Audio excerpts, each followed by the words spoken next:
ओम गजानन भूतगणादिस्वितं कपिजम्बूफलचारुभक्षणं उमासुतं शोकविनाशकारं नमामि विघ्नेश्वरपादं पंकजं श्रीलंबोदर गजवदन। जय जय श्री गणेश विघ्नहरण मंगलकरण काटो सकल कलेश। जय माँ भगवती। जय गणेश जी महाराज की जय।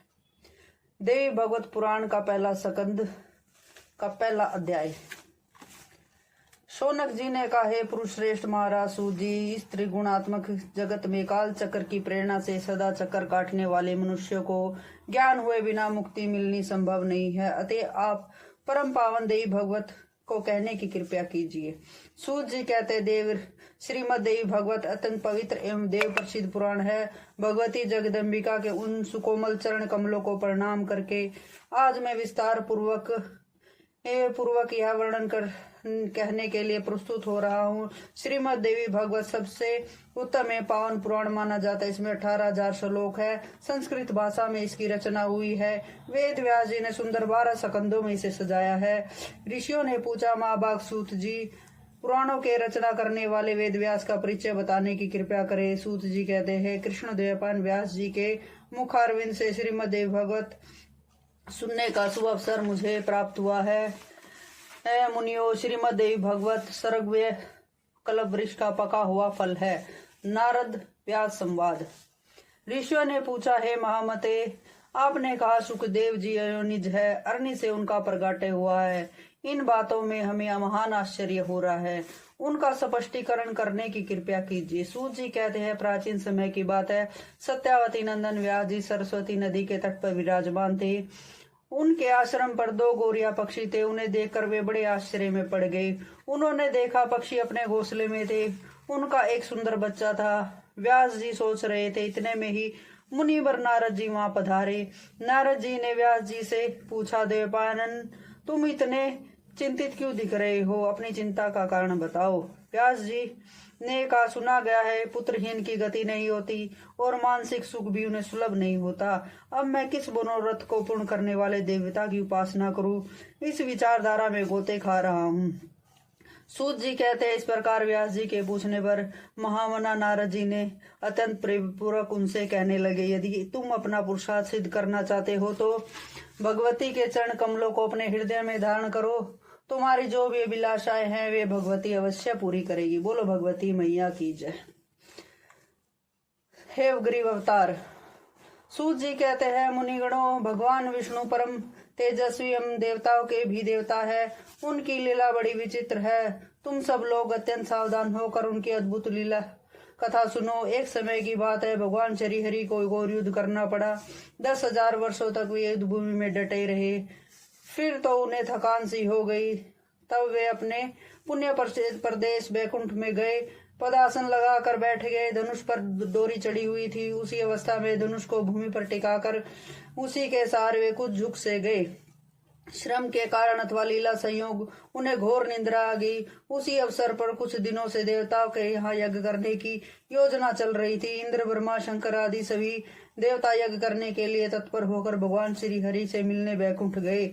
उन्होंने देखा परम प्रभु भगवान श्री हरि योग निंद्रा के अधीन होकर अत्यंत से पड़े हैं। ऐसी स्थिति में इंद्र ने देवताओं को संबोधित करके कहा, अब क्या करना चाहिए? देवता, आप स्वयं विचार करो। भगवान विष्णु को कैसे जगाया जाए? तब भगवान शंकर ने कहा, देवताओं, यद्यपि किसी की निंद्रा भंग करना निषिद्ध आचरण है, फिर भी यज्ञ का कार्य संपूर्ण करने के लिए तो इन्हें जगा ही देना चाहिए। तब ब्रह्मा जी ने वर्मी नामक एक कीड़ा उत्पन्न किया। सोचा, धनुष पृथ्वी पर है ही, यह कीड़ा उस धनुष की तात को काट देगा। तदनंतर आगे की रस्सी ई को काटते ही झुका हुआ धनुष ऊपर की ओर तन जाएगा। फिर तो देवाधिदेव श्री हरि की निद्रा टूट ही जाएगी। तब देवताओं का कार्य सिद्ध करने में कोई संदेह नहीं रहेगा। ब्रह्मा जी ने के कहने पर उसी क्षण वर्मी ने प्रत्यंचा को काट दिया। फिर तो धनुष बंधन मुक्त हो गया। प्रत्यंचा कटते ही बड़े जोर से भयंकर शब्द हुआ। चारों ओर अंधकार छा गया।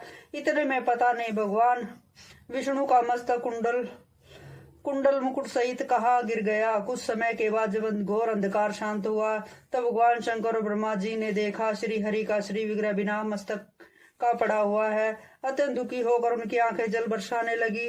वे विलाप करने लगे, हे नाथ, कैसी देवी विचित्र घटना घट गई। ब्रह्मा जी ने कहा, आप सभी उन सनातनमयी विद्या स्वरूपणी महामाया का चिंतन करो। वे प्राकृतिकमयी भगवती निर्गुण स्वरूपणी एवं सर्वोपरि विराजमान है। अब वे ही हमारा कार्य सिद्ध करेंगी। सब प्राणी उन्हीं की संतान है। सूत जी कहते हैं, फिर ब्रह्मा जी ने वेदों को जो सामने देह धारण करके उपस्थित है आज्ञा दी। तदनंतर सुंदर शरीर धारण करने वाले वेद ब्रह्मा जी के कथन अनुसार उन भगवती का सत्वन करने लगे। वेद बोले, देवी आप महामाया है, जगत की सृष्टि करना आपका स्वभाव है।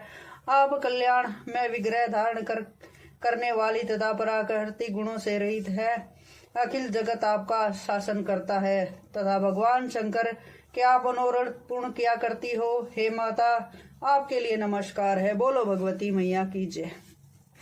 जब सारी श्रुति आपके गुणों एवं प्रभाव को जानने में असमर्थ है, तब हम उन्हें कैसे जान सकते हैं? यदि अधिक क्या कहे, अपने परम प्रभाव को आप स्वयं नहीं जानती। कल्याणमयी जगदम्बिके, भगवान श्री हरि का मस्तक धड़ से अलग हो गया है, क्या आप इसे नहीं जानती? आप अखिल लोकनायक भगवान विष्णु को प्राणदान करके शोकारूपी समुद्र में इन देवताओं का उद्धार करने की कृपया करें। माता, पहले तो हम यह नहीं जानते श्री हरि का मस्तक चला कहाँ गया है। देवी, आप जैसे अमृत पिलाकर देवताओं को जीवित करती हो, वैसे ही आप जगत को भी जीवित रखना आपका परम कर्तव्य है। सूत जी कहते, इस प्रकार जब देवी ने भगवती जगदम्बिका का सत्वन किया, तब वे गुणातीतामयी देवी अत्यंत प्रसन्न हो गई। फिर तो देवताओं को लक्ष्य करके आकाशवाणी हुई, देवताओं, तुम्हें चिंता करने की आवश्यकता नहीं है। तुम लोग श्री हरि के चिन्मस्तक होने का कारण सुनो। एक समय की बात है, भगवान श्री हरि लक्ष्मी के साथ एकांत में विराजमान थे। लक्ष्मी के मनोहर मुख को देखकर उन्हें हंसी आ गई।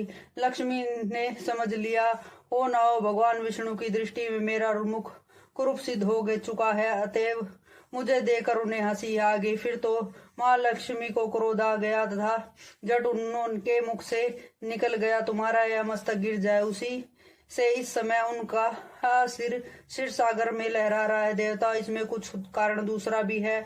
वह यह है कि हेवग्रीव नाम एक दैत्य हो चुका है। सरस्वती नदी के तट पर जाकर उसने महान तप किया। वह मेरे एक अक्षर मंत्र माया बीज का जप कर रहा था। वह दैत्य 1000 वर्ष तक ऐसा कठिन तप करता रहा। तब मैं ही तामसी शक्ति के रूप में सज कर उसके पास गई। जैसे रूप का उसने ध्यान करा था, ठीक वैसा ही रूप मैंने उसे दिखाया। मैं सिंह पर बैठी हुई थी। मैंने कहा, महाभाग वर मांगो, स्वतर तुम्हें जो इच्छा हो उसे देने को मैं तैयार हूँ। मुझ देवी की बात सुनकर वह दानव प्रेम से विभोर उठा। उसने तुरंत मेरी प्रदक्षिणा की और मेरे चरणों में मस्तक झुका दिया।